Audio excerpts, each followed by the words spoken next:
हिंदी में यूपीएससी की तैयारी से संबंधित प्रोग्राम्स को देखने के लिए सब्सक्राइब करें स्टडी IQIAS हिंदी। चलिए जुड़ जाएं आप लोग, बिल्कुल जुड़े हैं। आपकी क्लास शुरू हो गई है। हाँ, आप लोग जुड़े हुए हैं मेरे साथ स्टडी IQ के प्लेटफॉर्म पे। मेरा नाम है अमरेंद्र पांडे और आप देख रहे हैं PSIR की सीरीज, जिसके माध्यम से हम मेंस का, GS मेंस का सेकंड पेपर और GS मेंस का फोर्थ पेपर, ये दोनों पेपर कंप्लीट कर सकते हैं। इसको हम लोग यहाँ पे देख रहे हैं इस सीरीज के अंतर्गत। आप जुड़ते हैं, रेगुलर जुड़ते हैं आप मेरे साथ, और इस चैनल पे आपको बड़ी संख्या में जुड़ने की अब ज़रूरत है, क्योंकि पिछले लगभग 14 वर्ष हो गए हैं मुझे इस विषय को पढ़ाते हुए, और मैंने इस विषय के उतार चढ़ाव को देखा है। और समय के परिवर्तन के साथ मैं तब से ये कहता रहा कि ये जो विषय है, ये विषय आगे चल के जैसे जैसे लोगों को इसकी महत्ता पता लगेगी, इस विषय में लोग भी पढ़ेंगे, और इस विषय की कुछ महत्वपूर्ण विशेषताएं हैं, वो विशेषताएं जो इस विषय को, जब से ये मेंस के 4 पेपर बदले हैं ना GS में, तब से ये विषय सर्वाधिक महत्वपूर्ण हुआ है, बहुत इम्पोर्टेंट हुआ है। क्योंकि इन 4 विषयों में जो अलगाव है, उस अलगाव को अगर एकता में कोई विषय सभी चारों पेपर के GS के अगर टॉपिक वाइज जोड़ सकता है, तो वो PSIR है, वो राजनीति विज्ञान एवं अंतर्राष्ट्रीय संबंध। हमें लगता है कि इस विषय के साथ विद्यार्थियों का पिछले 4-5 वर्षों में जो झुकाव है, वो इसी सिलेबस के एनालिसिस के बाद ही आया है, और UPSC तो लगातार इस विषय को अपने सबसे महत्वपूर्ण विषयों में रखता ही है। सारे विषयों की बात मैं नहीं कर रहा हूँ मैं, लेकिन ये जरूर कहता हूँ कि अगर आपको प्रशासक बनना है, तो प्रशासक का जो एटीट्यूड है वो ये विषय देता है। ये विषय प्रशासक ही बनाता है। आप चाहे जहां रहें, अगर आपने PSIR पढ़ा है मतलब औपचारिक रूप से आपका विषय रहा वो नहीं, आपने PSIR अगर पढ़ा है तो ये व्यक्तित्व में उतरता है, और इसका जो एटीट्यूड है वो प्रशासक ही बनाता है। आप कुछ भी, अगर आप सामान्य रूप से भी PSIR के कुछ लोगों को देखने का प्रयास करें, जैसे उदाहरण के लिए अगर हम प्रधानमंत्री की बात करते हैं, तो वहां पर भी यही बाहर आता है कि उन्होंने PSIR से MA किया है। आप ममता बनर्जी मुख्यमंत्री हैं, उनकी बात कर लीजिए, आपको PSIR मिलेगा। आप आदित्यनाथ योगी जो कि उत्तर प्रदेश के मुख्यमंत्री हैं, आप उनको देख लीजिए, PSIR मिलेगा। इवन मैक्सिमम आप नेताओं की बात करो, उनके एकेडमिक बैकग्राउंड में आपको कहीं ना कहीं PSIR मिलेगा।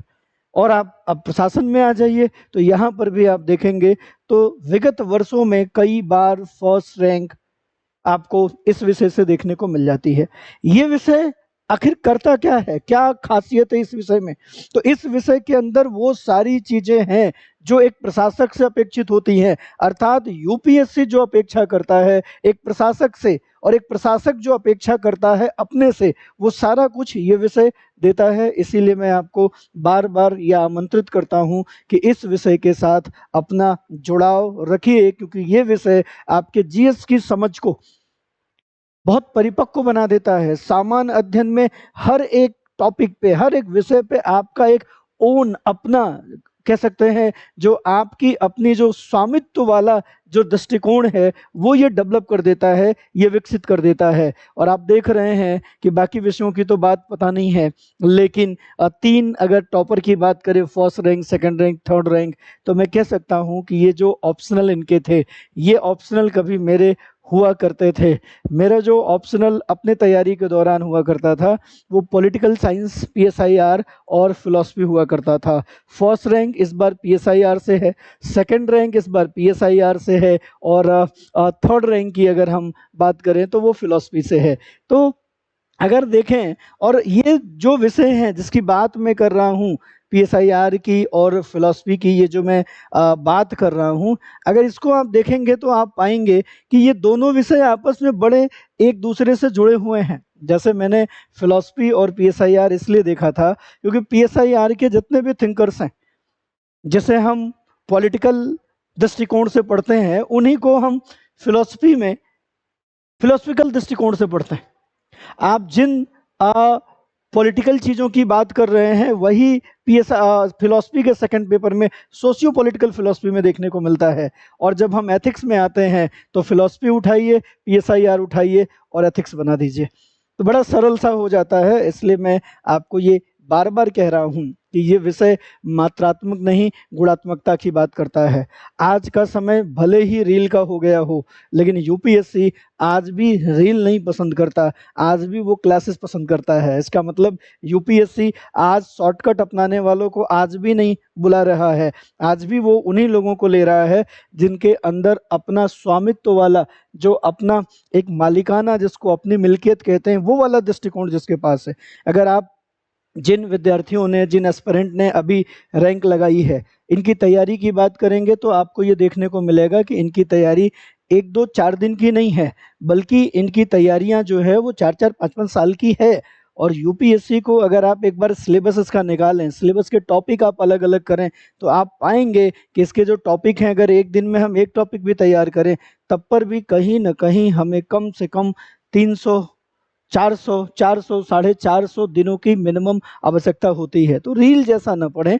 और ऑप्शनल विषय में तो समय लगता ही है।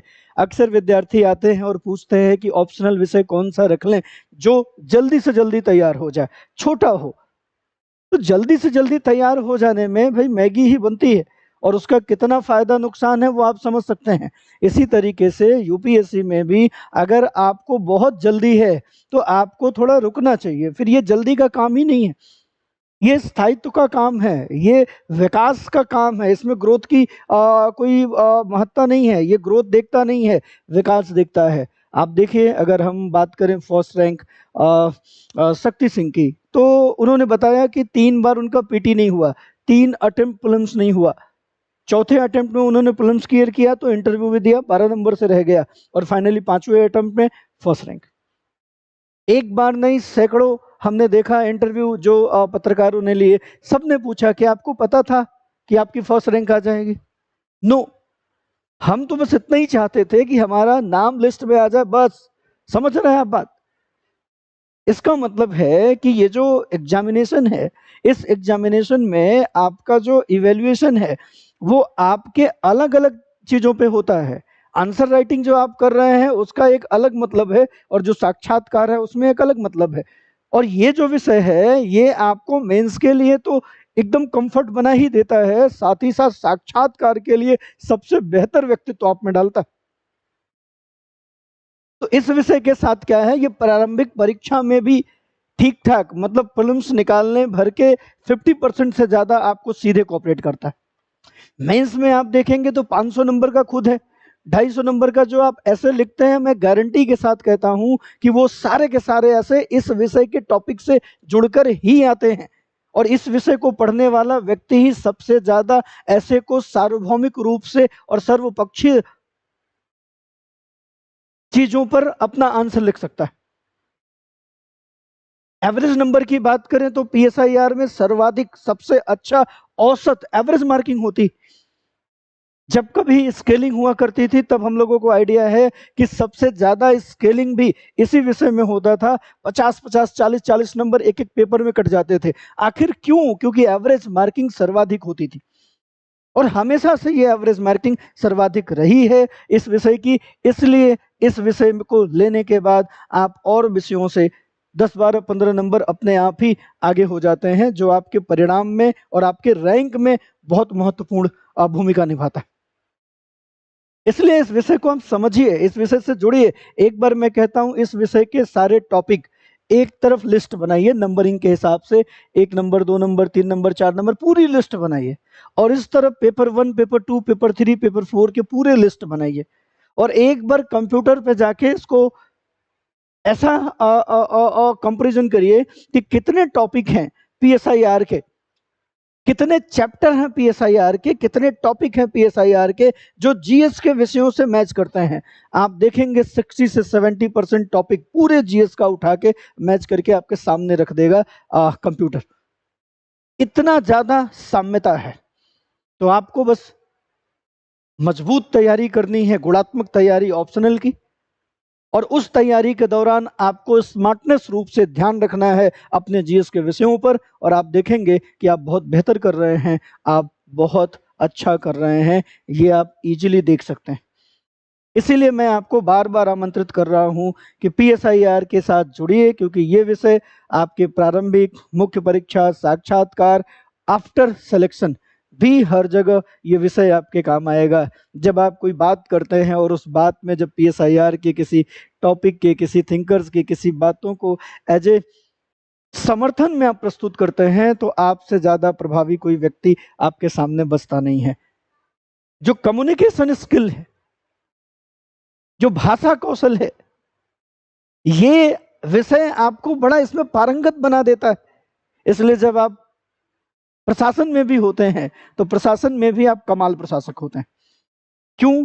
क्योंकि इस विषय का एटीट्यूड, इस विषय की अभिवृत्ति ही आपके भीतर एक प्रशासक डालती है, एक प्रशासक के रूप में ही ये आपको बदलती है।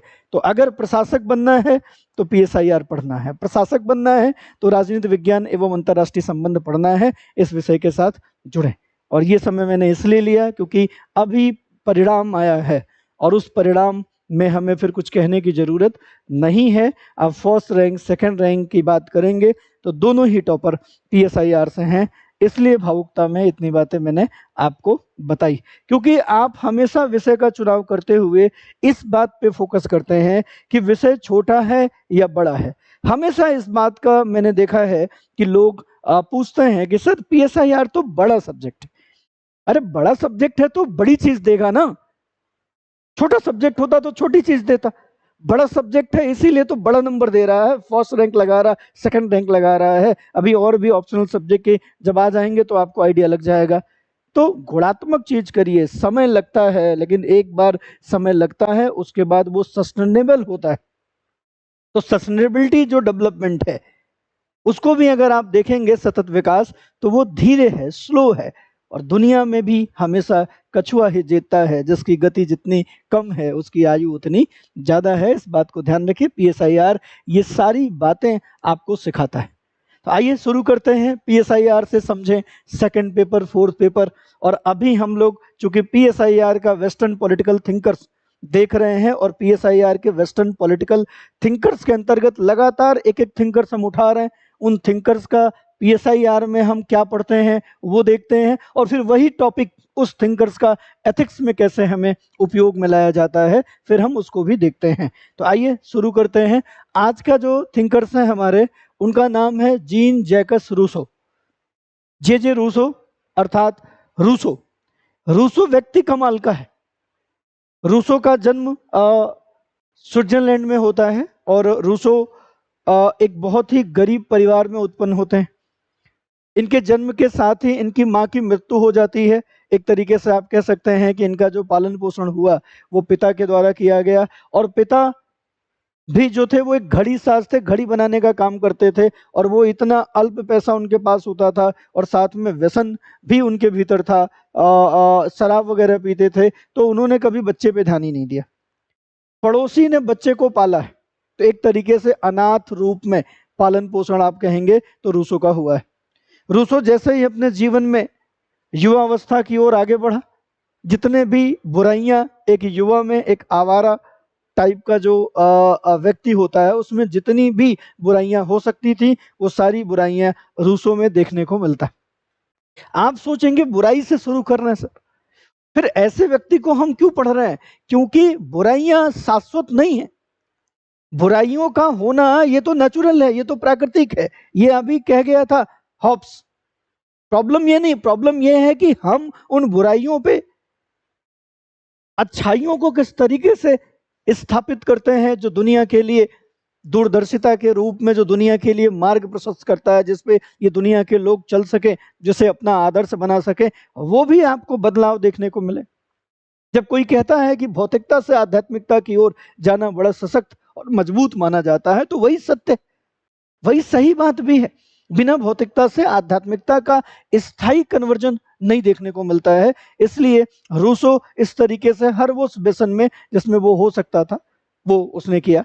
पढ़ाई लिखाई बड़ी सामान्य सी रही।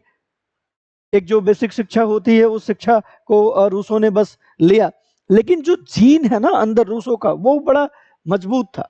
वो इस बात को लेके हमेशा कंसर्न था कि हम कुछ भी कर सकते हैं, हमें कुछ सोचना चाहिए दुनिया के लिए। और इस व्यक्ति ने दुनिया को पता है क्या दिया? इस व्यक्ति ने दुनिया को आधुनिक राजनीतिक मूल्य दिया। ये वही व्यक्ति है जिसने दुनिया में लोकतंत्र को स्थापित किया। ये वही व्यक्ति है जिसने दुनिया को स्वतंत्रता, समानता और बंधुत्व, ये सबसे इंपॉर्टेंट बात है, ये सिखाया। आज जिस सहकारी विश्व को आप देख रहे हैं, उस सहकारी विश्व के पीछे के जो मूल्य हैं वो रूसों से निकलते हैं। रूसों को फ्रांसीसी क्रांति का दार्शनिक कहा जाता है। फ्रांसीसी क्रांति 1789, जिसने दुनिया में आधुनिक राजनीतिक मूल्यों की स्थापना की। सभी को सभी का सम्मान करना चाहिए, मानवता का सम्मान करना चाहिए, ये पूरी पृथ्वी के लोग आपस में भाई भाई हैं, इस तरीके का जो विचार आया, उस विचार का जो दार्शनिक प्रणेता है वो रूसो। वेस्टर्न पॉलिटिकल थिंकर्स में अगर हम बात करें तो प्लेटो को कहा जाता है कि पूरे राजनीतिक दर्शन तुतलाता प्लेटो है। लेकिन अगर आप स्पष्ट बोलने वाले राजनीतिक चिंतकों को देखेंगे तो हम कह सकते हैं कि रूसो के बाद जितने भी राजनीतिक चिंतक हुए, सब स्पष्टतः रूसो की भाषा बोलते हैं। या तो वो रूसो के पक्ष में थे, या वो रूसो के विपक्ष में थे, या वो रूसो के ही विचारों को और ज्यादा परिष्कृत करते रहे। रूसो से अलग कोई जा न सका रूसो के बाद। पश्चिमी राजनीतिक चिंतन में, पश्चिमी राजनीतिक दर्शन में ये इतना स्पष्ट है रूसो। आज हम कहते हैं कि लोकतंत्र ही जीवन शैली है। आज हम कहते हैं जनता का, जनता के द्वारा, जनता के लिए शासन, ये इंपॉर्टेंट बात है। लेकिन ये अब्राहम लिंकन ने तो बहुत बाद में कहा। अब्राहम लिंकन की तो बात बड़ी बात की है। इस व्यक्ति ने इसे जीवन के भीतर डाला।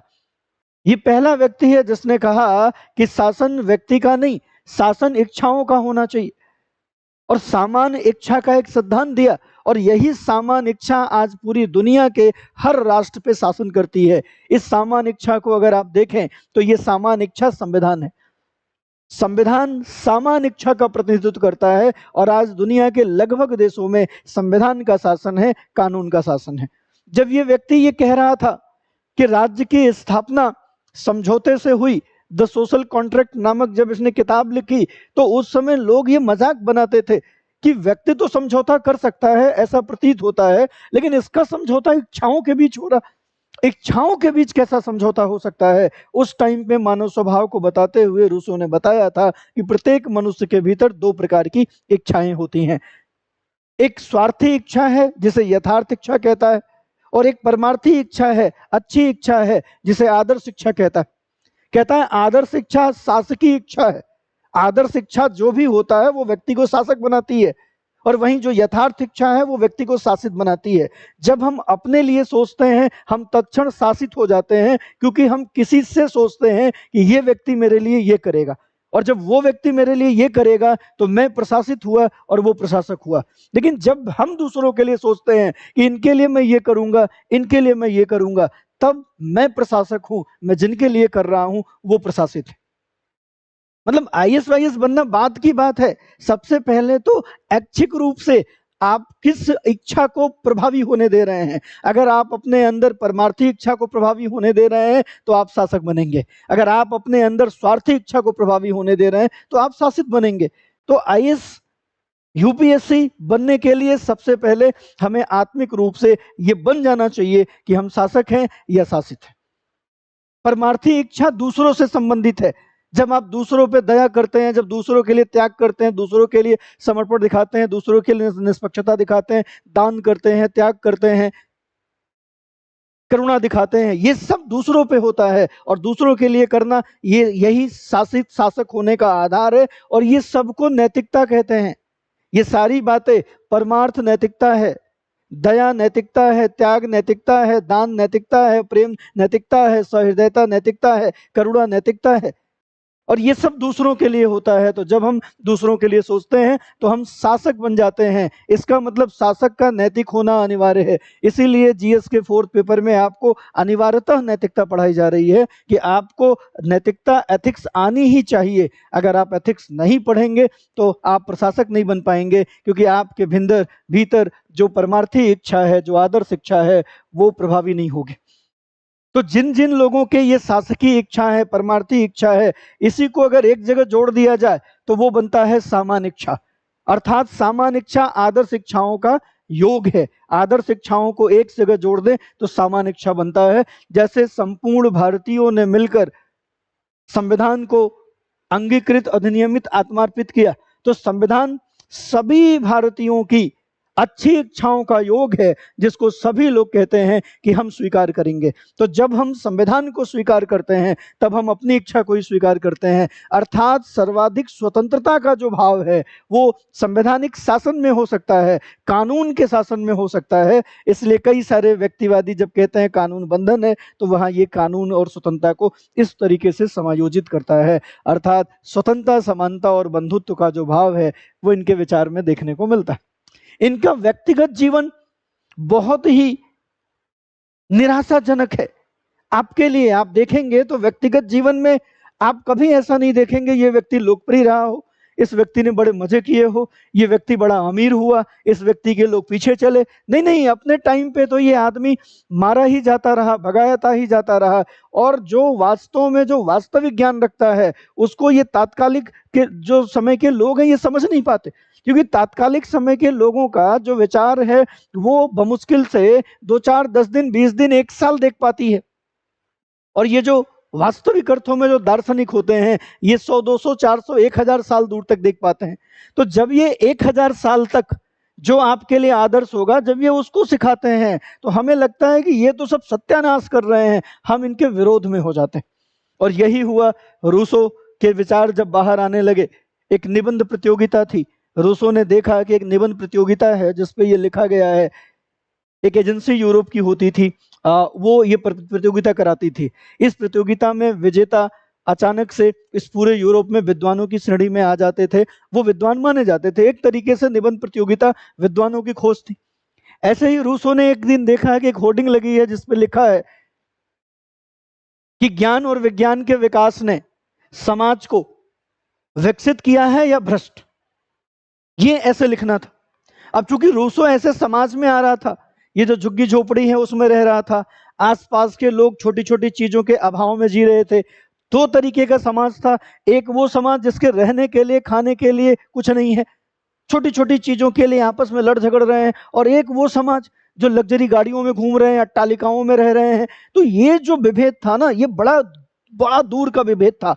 और जो व्यक्तिगत रूप से रूसो ने महसूस किया, रूसो को लगा कि ये जो अट्टालिकाएं और ये जो इतनी बड़ी लग्जरियस जीवन है और एक तरफ ये जो इतना तुच्छ जीवन है, इन दोनों जीवन के बीच का जो मूल विभेद का आधार है वो ज्ञान और विज्ञान ही है।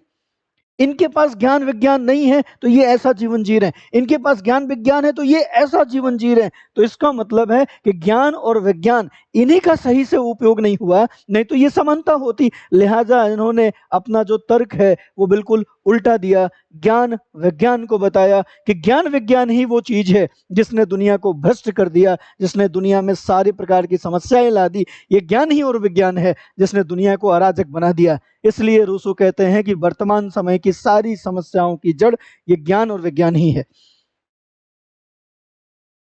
कहता है बैक टू नेचर, प्रकृति की ओर लौटो।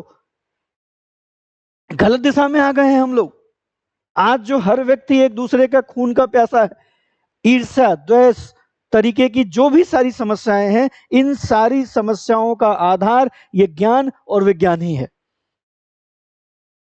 अपने इस बात को प्रूफ करने के लिए अपने उस निबंध में एक प्राकृतिक अवस्था की कल्पना करते हैं और कहते हैं कि जो प्राकृतिक अवस्था थी, जब राज्य नहीं था, जब समाज नहीं था, जब लोगों के पास ज्ञान नहीं था, तब प्रकृति की गोद में सारे लोग स्वतंत्र रूप से, पूर्ण स्वतंत्रता, पूर्ण समानता में, प्रसन्न बर्बर रूप में अपना जीवन व्यतीत कर रहे थे। किसी को पता ही नहीं था कि ये भौतिक पदार्थों का कुछ भी अपना होता है।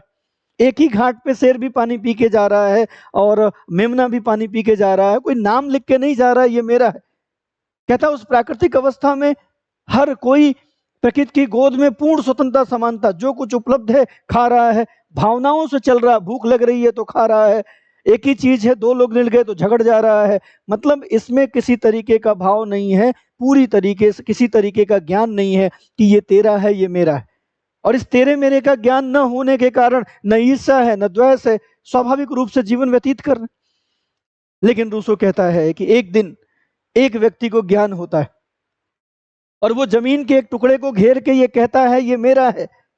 रूसो कहता है वही वो पहला व्यक्ति है जिसने समाज को जन्म दिया, जिसने ये घेर कर एक जमीन के टुकड़े को कहा ये मेरा है। और ऐसे सरल लोग मिल गए उसको जिसने ये मान लिया ये तेरा है, और बाकी उन लोगों ने फिर वही अनुकरण किया, और इस तरीके से उत्पन्न होता है व्यक्तिगत संपत्ति। और इसी व्यक्तिगत संपत्ति रूपी सांप ने उस पूरे समाज को डस लिया, जिसने पूरे समाज में विष फैल गया। तेरे मेरे का भाव, अहंकार, ईर्ष्या, द्वेष, इन सब का आधार क्या है? ये ज्ञान, ये ज्ञान। और फिर इन भौतिक पदार्थों को और ज्यादा मूल्यवान, और ज्यादा मूल्यवान, और ज्यादा मूल्यवान किसने बनाना शुरू किया? विज्ञान ने। भौतिकता का आकर्षण किसने डालना शुरू किया? विज्ञान ने। विज्ञान ने ऐसी ऐसी सुविधापूर्ण चीजें बनाई जाने लगी, और जिसके पास वो उपलब्धता है वही शक्तिशाली है। इस आधार पर विज्ञान ने उस ज्ञान वाले व्यक्ति को और ज्यादा सशक्त और मजबूत बना के एक बड़े वर्ग को पूरी तरीके से उपेक्षित करा दिया। और इस तरीके से इन दोनों वर्गों के बीच विभिन्न प्रकार की समस्याएं शुरू हो गई। तेरा मेरा, छोटा बड़ा, अमीर गरीब के जितने भी विभेद हैं वो शुरू हो गया। तो दो तरीके की प्राकृतिक अवस्था की बात करता है रूसो। कहता है एक समय वो था जब हर कोई बराबर था और सब अपना अपना जीवन व्यतीत कर रहे थे, किसी से किसी का कोई झगड़ा नहीं था। और व्यक्तिगत संपत्ति और विज्ञान, तेरे मेरे का भाव, ये ज्ञान है। व्यक्तिगत संपत्ति के रूप में जो भूमि है, जो कार है, जो घर है, जो मकान है, ये विज्ञान है। और इन दोनों लोगों ने पूरे समाज में आपस में अराजकता ला दी। पिछले दो विचारक हमने पढ़े, हॉब्स और लॉक। ये शुरू करता है लॉक से और खत्म करता है जाके कहाँ पे? हॉब्स पे। और इस तरीके से इसकी प्राकृतिक अवस्था से ये निकल कर आता है कि जो समाज की समस्याएं हैं, इसका मूल कारण क्या है? इसका मूल कारण ज्ञान और विज्ञान का गलत उपयोग है। इसलिए कहता है बैक टू नेचर। जैसे प्राकृतिक अवस्था में किसी प्रकार का तेरे मेरे का ज्ञान नहीं था, सब बराबर थे, ऐसी ही स्थिति में हम अगर वापस जाएं तो इस समस्याओं का समाधान हो सकता है जो वर्तमान में है। इतने बड़े बड़े जो अभी विश्व युद्ध लड़े गए हैं, ये शायद नहीं लड़े जाते अगर हम रूसो की बात मान लेते, बैक टू नेचर, प्रकृति की ओर लौटते। बहुत सारे लोग जो समझ नहीं पाए, उन्होंने रूसो की आलोचना करनी शुरू कर दी, रूसो को क्रिटिसाइज करना शुरू कर दिया कि ये व्यक्ति तो कह रहा है कि हम रेलगाड़ी छोड़ के बैलगाड़ी पे चले जाएं। ये व्यक्ति कह रहा है बैक टू नेचर, प्रकृति की ओर लौटो, मतलब हम हवाई जहाज पर आ गए हैं, आज हम स्पेस पे जा रहे हैं। ये आदमी कह रहा है जंगल में चलो। आज हम इतने सभ्य जीवन जी रहे हैं, आदमी कह रहा है कि आदिवासी वाला जीवन जियो। नहीं नहीं, रूसो ये नहीं कह रहा है। रूसो कह रहा है कि मैं ये नहीं कह रहा कि रेलगाड़ी छोड़ के बैलगाड़ी पे आ जाओ, लेकिन बैलगाड़ी पे जो बात थी, बैलगाड़ी पे और रेलगाड़ी में क्या अंतर है? बैलगाड़ी पे कोई क्लास नहीं होता, कोई वर्ग नहीं होता। बैलगाड़ी पे बैठने वाला हर व्यक्ति एक ही जैसा होगा। लेकिन रेलगाड़ी में क्लास है। रेलगाड़ी में एक आप देखेंगे तो एसी फर्स्ट क्लास है, एसी सेकंड क्लास है, एसी थर्ड क्लास है, आजकल एसी इकोनॉमी है, उसके बाद स्लीपर क्लास है, उसके बाद जनरल है। जनरल वाला का कोई अधिकार नहीं है, स्लीपर वाला उससे ज्यादा अपने को अच्छा, सभ्य और बड़ा समझता है। स्लीपर वाले से बड़ा वो थर्ड एसी वाला है, थर्ड एसी से ज्यादा ऐंठ आपको सेकंड एसी में दिखेगा। फर्स्ट एसी वाला तो किसी से बोलेगा ही नहीं, उसके डब्बे में तो कोई ऐसा अगर स्लीपर वाला या जनरल डब्बा वाला आसपास भी भटक गया तो थप्पड़ मारने को तैयार है। यहाँ कैसे दिख गए तुम? इतना जो विभेद है, यही तो समस्या है अराजकता का। सारी समस्याओं का जड़ क्या है? ये क्लास, ये वर्ग। ये कह रहा है जैसे बैलगाड़ी पे कोई क्लास नहीं है, ऐसे रेलगाड़ी में कोई क्लास ना हो। स्टार्ट टू एंड जो डब्बे हैं वो सब एक जैसे हों, या तो सब एसी फर्स्ट क्लास हो, या तो सब सेकंड क्लास हो, या तो सब स्लीपर हो। मतलब बीच में ये जो हम क्लास डाल दे रहे हैं, विभेद डाल दे रहे हैं, यही तो नहीं होना चाहिए। तो जब हम आज के समय में भी बैक टू नेचर, इन वर्गों को समाप्त कर देंगे, तो यहाँ से ये जो द्वेष है, ये जो ईर्ष्या है, ये जो अराजकता है, ये जो समस्याएं हैं, ये सब समाप्त हो जाएगा। इसी को कहता है बैक टू नेचर, इसी को कहता है प्रकृति की ओर लौटो। जब इसने अपना निबंध लिखा था तो उस निबंध को प्रथम पुरस्कार मिला था। अचानक से लोगों ने ये ढूंढना शुरू कर दिया कि ये अचानक से कौन सा व्यक्ति उत्पन्न हो गया है जिसको कभी किसी रूप में, किसी किताब में, किसी यूनिवर्सिटी में, किसी लेख लिखते हुए देखा ही नहीं गया। लोगों ने बड़ी उत्सुकता के साथ इस व्यक्ति को खोजना शुरू कर दिया। उस समय का सब बड़े बड़े विद्वान रूसों को ढूंढ ढूंढ के मिलने आते थे। ह्यूम जो कि बड़े विचारक माने जाते थे, वो इंग्लैंड से रूसो को ढूंढ के मिलने गए। उसके बाद रूसो ने कभी मुड़ के नहीं देखा और अपने लेखन को लगातार बरकरार रखा। बीच में बहुत सारे लोग मिले जिन्होंने रूसो को बहुत सारी मदद भी की कि रूसो इस काम को करते रहें। रूसो इस काम को तो करता रहा, लेकिन रूसो का जो सोच था, जो विचार था, वो बिल्कुल उसी रूप में था जैसा वो आदर्श था, वैसा ही उसका आचरण था। उसने तात्कालिक लोगों के आचरण, जिसको लोग सही मानते थे, उस आचरण में बहुत ढला नहीं, लिहाजा उसकी किसी से कभी जमी नहीं। और कई लोगों ने बड़ी मदद की, लेकिन उन मदद के दौरान भी इसके जो नोकझोंक है वो होते रहे और संबंध टूटते रहे। और अंत में रूसो ने एक कुरूप महिला जो कपड़ा धोने का काम करती थी, धोबिन महिला, उससे विवाह करता है और फिर आजीवन उसके साथ रहता है। 4 बच्चे होते हैं रूसो के, लेकिन रूसो के पास इतनी आमदनी नहीं होती कि रूसो उन बच्चों को पाल पाए, इसलिए उन बच्चों को अनाथालय दे आता है और इसी तरीके से अपना जो जीवन है इसी गरीबी के अंतर्गत समाप्त हो जाता है और एक दिन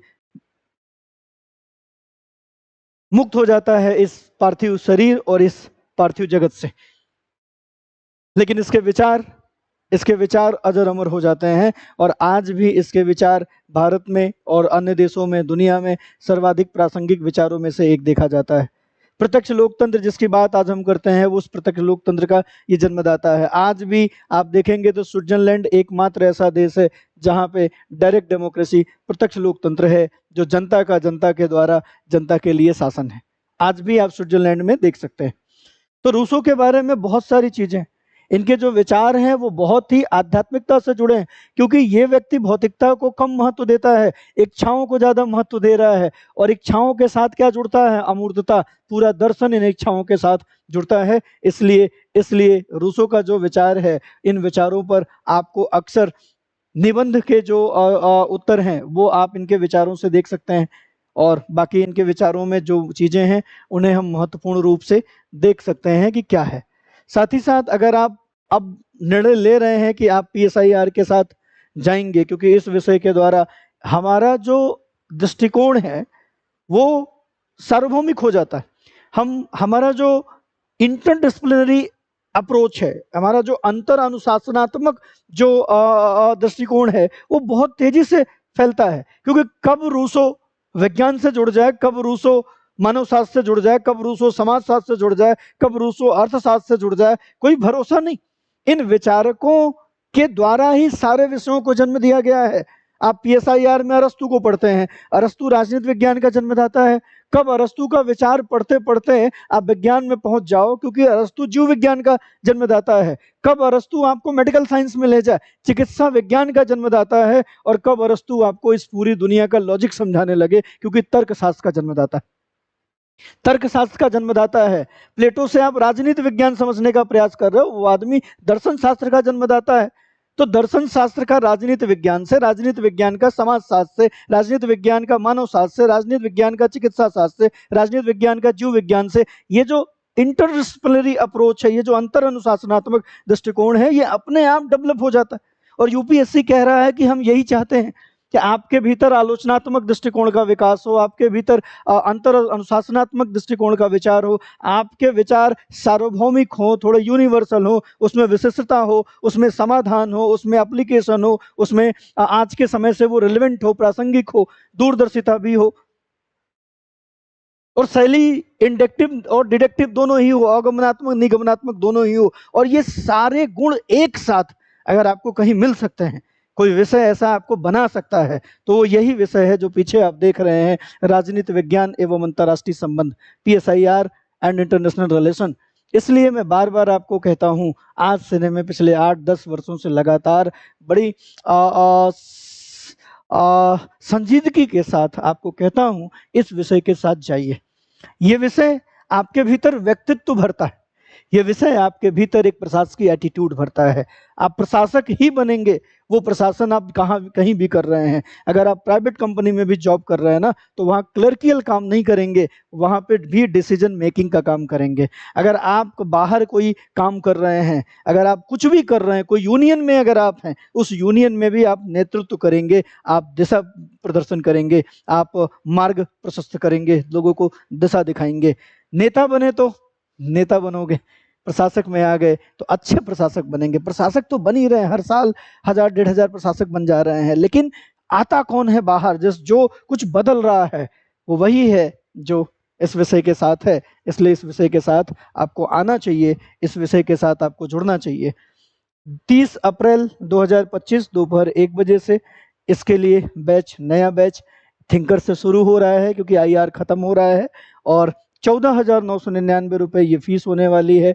इसके अलावा इसमें और भी जैसे पर्सनल मेंटरशिप है, कंप्लीट टेस्ट सीरीज है, और भी चीज़ें। तो आप देखेंगे स्टडी IQ के ऐप पे जाके या वेबसाइट पे जाके, तो वहाँ पे आपको अलग अलग बैचेस मिल जाएंगे, अलग अलग सुविधाओं के साथ। उसकी फीस, उसकी वैलिडिटी अलग अलग होगी, तो वहाँ से चेक करके भी आप इस बैच में एडमिशन ले सकते हैं। मेरे साथ ये है कि मैंने बहुत दिन तक इस विषय को पढ़ाया है, तो मैंने देखा कि इस विषय के साथ और अंग्रेजी माध्यम में जो लोग आंसर राइटिंग करते हैं उनमें क्या अंतर है। तो पुराने समय में पैराग्राफ को बड़ा महत्व दिया जाता था और पॉइंट्स वाइज लिखने में थोड़ी समस्या भी हिंदी माध्यम में होती थी, लेकिन हमने पिछले कई वर्षों में आंसर राइटिंग पे बड़ा फोकस किया और विद्यार्थियों के कंप्लीट नोट्स ही उसी वे में बनाए कि कब कब पॉइंट फटाफट टूट जाए। और ऐसी स्थिति में आप देखेंगे तो हमारे कुछ विद्यार्थी हैं जिन्होंने हमें अपनी नोट्स के वीडियो बना के भी शेयर किए हैं। तो बताते हैं कि सर हमारे पास लगभग 7 या 5-6 लगभग मोटी मोटी जो उनके बुक्स कॉपियां हैं वो भर गई हैं, मतलब उन्होंने बड़ी मेहनत से तैयारी की है। और वो सब बिंदुवार आंसर बिंदुवार जो है वो पूरा नोट्स है, एक तरीके से कहीं से भी उठा के आप किसी भी प्रश्न का उत्तर बता सकते हैं उसको। तो जब हम बिंदुवार लिखना शुरू करते हैं तो हर एक बिंदु पे, हर एक पॉइंट्स पे हमें आधा नंबर मिलता है, और इस तरीके से हम खुद तय कर सकते हैं कि हमारा कौन सा उत्तर कितने नंबर का है। उसमें आधे नंबर का ही मिस्टेक होगा जो एग्जामिनर कम ज़्यादा कर पाएगा। इसके अलावा आपके द्वारा जो गणित जैसा नंबर दिमाग में बैठाया गया है वही नंबर आपको प्राप्त होगा। तो इसलिए मैं आपको बार बार आमंत्रित करता हूं, इस विषय के साथ जुड़िए। इस विषय के साथ जुड़ने के साथ जब आप पढ़ना शुरू करते हैं तो अचानक से आपको समझ में आने लगता है कि आपके व्यक्तित्व में परिवर्तन आ रहा है, आपके उत्तर लेखन में परिवर्तन आ रहा है, मतलब बहुत कुछ बदल रहा होता है। तो ये जरूर आइए, जरूर आइए। आइए आगे बढ़ते हैं हम लोग और वापस से रूसो को समझते हैं। ओके, समय हो चला है। आज हम लोग रूसो पे दूसरा भी क्लास लेकर आएंगे, अर्थात रूसो के ऊपर हम लोग लेक्चर 2 भी लेके आएंगे, क्योंकि 1 बजे से ऑप्शनल की क्लास शुरू होती है और मैं घड़ी में देख पा रहा हूँ कि 1 बजने वाला है। तो आज की जो क्लास है वो यहीं तक रहेगी और कल फिर हम लोग रूसो से संबंधित जो विचार हैं उन विचार को पढ़ेंगे और आपको मैं दिखाऊंगा कि कैसे ये विषय सीधे सीधे PSIR से जुड़ता है। तो आज के लिए बस इतना ही। क्लास को लाइक शेयर कर दीजिए, अपने दोस्तों मित्रों तक भी पहुंचाइए। साथ ही साथ PSIR क्यों इम्पोर्टेंट है उसके लिए अपने दोस्तों मित्रों को ये क्लास देखने के लिए बोलिए। चलिए, बहुत बहुत धन्यवाद आप सभी का। जय हिंद। हिंदी में UPSC की तैयारी से संबंधित प्रोग्राम्स को देखने के लिए सब्सक्राइब करें स्टडी IQ IAS हिंदी।